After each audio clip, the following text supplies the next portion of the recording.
The concept of Nietzsche's Zarathustra gateway vision, as opposed to Zarathustra's death visions, is a metaphor for the emergency of Ulmer's avatar. Heidegger writes of Nietzsche about the eternal return, that our world, or Cora, will occur an infinite number of times, is promising to the rise of the avatar in electricity.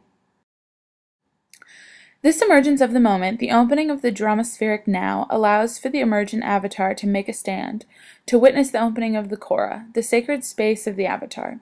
The open is Heidegger's empty space, which is required to keep life in play, and play is one of the institutions of electricity. Zarathustra, or Zoroaster, the founder of the Zoroastrians, an ancient Persian religion, was reimagined by Nietzsche as the one who turned morality on its head. Through Nietzsche's parable of the death of God, Zarathustra rejects the asceticism of Western thought and says yes to his own life, thus giving rise to possess a moment of pure happiness, the gay Scienza. In Zarathustra, Nietzsche also gives birth to the prophecy of the Übermensch, Superman, or Beyond Man, the one who succeeds God as the creator of new values. Because of the prophecy of the Übermensch, nihilism cannot prevail. The emergence of the avatar can be viewed as the Übermensch, who will manifest and descend into the electorate world.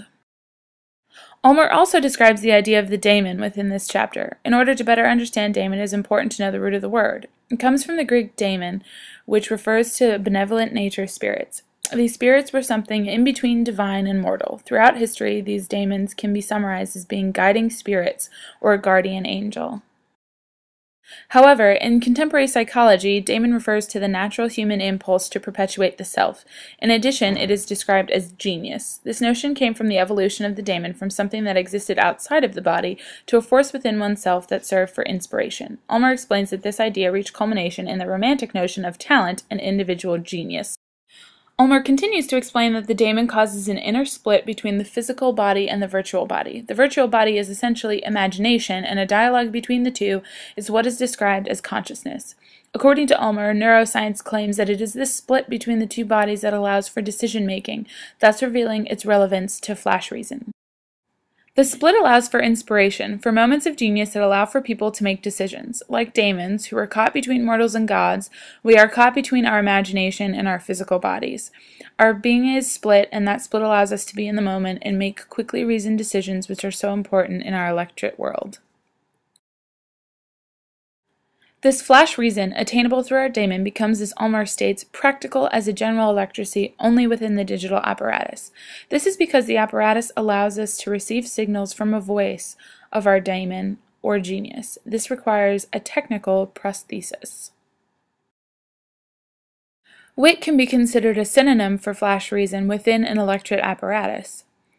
Ulmer makes the analogy that wit is to electricity as commonplaces is to literacy. Traditionally, commonplace was a very specific type of definition essay, and the purpose was to define and either laud or defame a vice or virtue.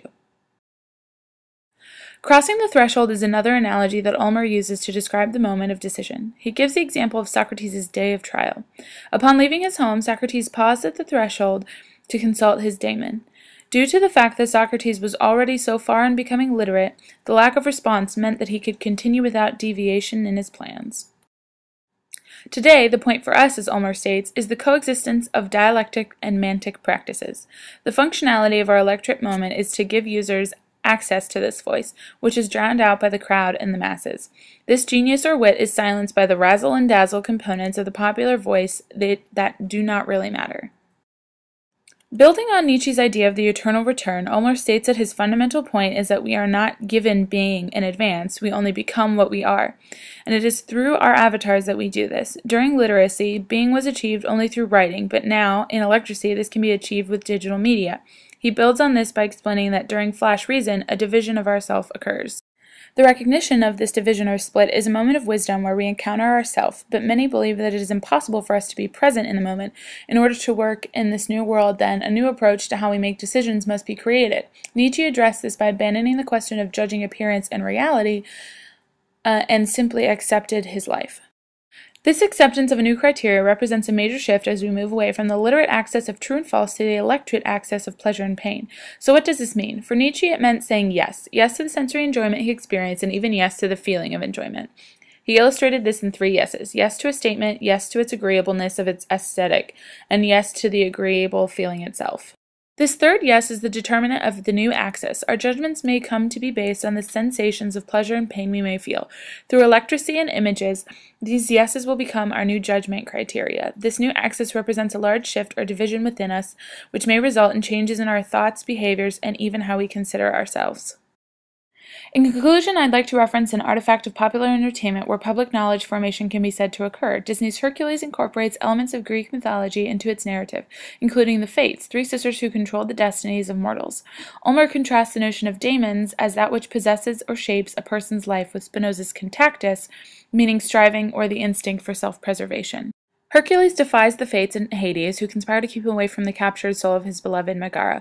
We can see in him Lorca's duende, the autonomous value of life that is fundamentally connected not to the individual but to the community, something Hercules, the demigod, learns through his adventures in the mortal world. Kingdom Hearts is a video game featuring characters from a lot of Disney movies, among other franchises. Here is Hades and Hercules crossing the threshold into the underworld in one of the game's levels. I feel Kingdom Hearts embodies a certain Korra in that it could only come to exist as a conflation of cultural values. The Disney canon, taken to a new medium in Kingdom Hearts, where there is now a player who controls an avatar named Sora, provides a new degree of agency.